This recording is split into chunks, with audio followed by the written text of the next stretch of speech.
Good morning. It is 4 o'clock a.m. on the dot.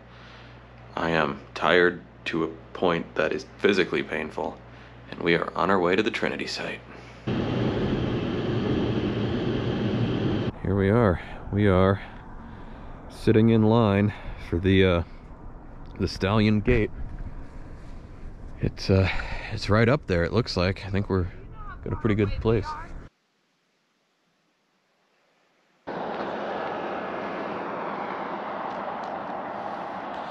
At least we get this beautiful New Mexico sunrise over here.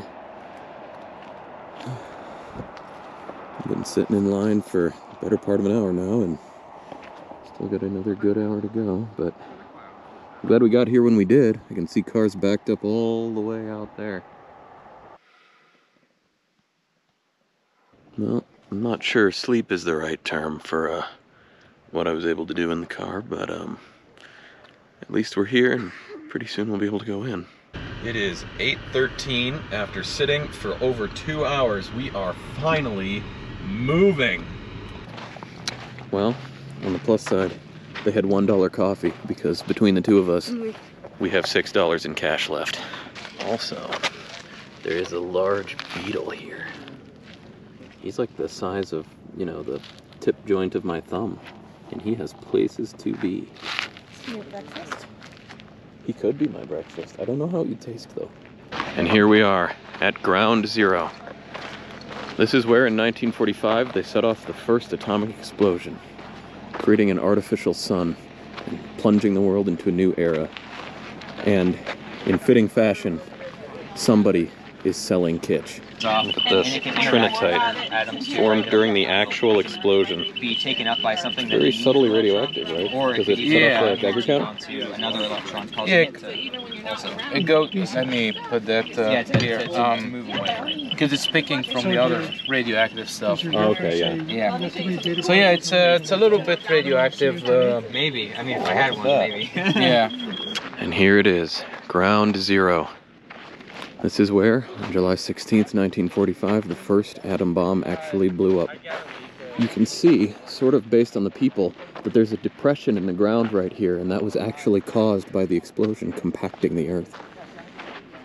Apparently, the tower stood right where this obelisk is now, about that high up. The bomb was sitting. When it blew up, they heard it 150 miles away in Gallup. Here's one of the feet of the original tower that the bomb was mounted on. Everything else was completely vaporized. Do you feel radioactive yet? No. Not even a little? Nope. Okay. Well, apparently the radiation here is higher than normal, but only about half of what you get from taking a cross-country flight, so I'm not super worried about it. All right. Just the two of you? I think I got quite a few here. Bomb. To scale. As an aside, there is a rainbow around the sun right now. Look at that. Right over the Trinity Monument. So the sun rainbow ahead up, right on top of the Trinity Tower, is creating one of the coolest, most ominous effects I've ever seen. Okay, it got better. It's like the eye of an angry god staring down. Eye of Sauron who? Eye of Sauron. Wow, that's a good shot. Okay. Yeah, mine aren't going to be quite like that, but still. So this is the McDonald Ranch House. This is where the plutonium core of the atom bomb was actually assembled.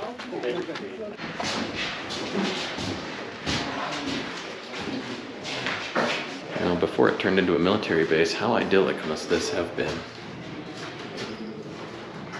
Old MacDonald had a ranch, E-I-E-I-O, and on that ranch they built a bomb. And it just keeps getting more intense. Now there's 2 sun dogs on either side. That is amazing. Well, the Trinity Site was fantastic. Now it's time for some lunch, and then we're gonna hit up the Space Museum. This is probably a little less impressive through the bug spatter.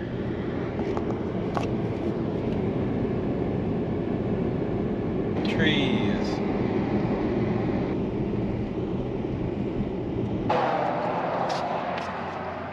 We made it to the Space Hall of Fame here back in Alamogordo. And guess what? It has the most magnificent view. Not only can you see all of Alamogordo down there, and all of the hills and mountains up on this side, but you can see the thin band right on the horizon, right before those, you know, shadowed mountains start to rear up. You can just make out a white band, and that's White Sands. Look at all these things. V2 rocket parts. Look at that. So somewhere up there on that mountain, there was actually a Native American ruin that was destroyed by vandals, but that contained all sorts of stones set up in alignments for tracking the skies. That was as old as 200 BC. So this place has been a space observation center for a while. There's a whole floor dedicated to gyroscopic inertial navigation mechanisms. And they've got a lunar sample. This one is a cool 3.7 billion years old. They also have an entire floor dedicated to Star Trek. So here's a rocket called the Little Joe 2, designed for testing the command module safety for Apollo 11. Little Joe is pretty big. El Paso will never see it coming. And here is the tail end of a purported German V2 rocket.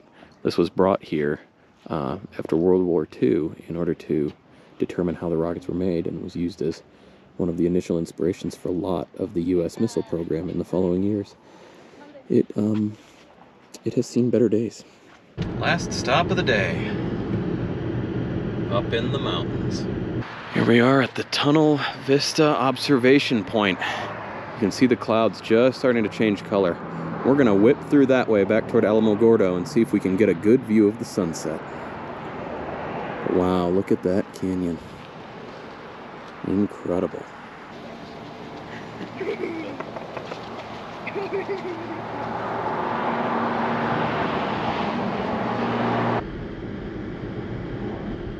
We're gonna try and get this long-range sunset view from here on this highway, right by the mountains.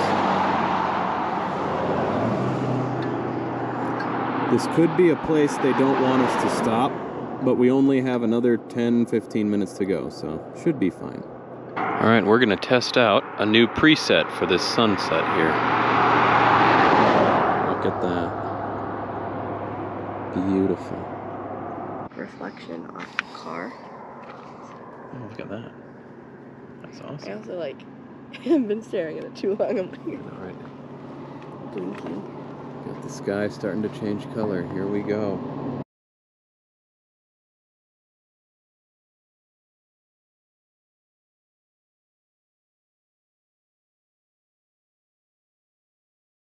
All right. So nothing quite has sunsets like Alamogordo. This is the most beautiful sunset I've ever seen. It almost looks painted. I think it's a combo of the dust and the clouds. But look at that sky. It's incredible.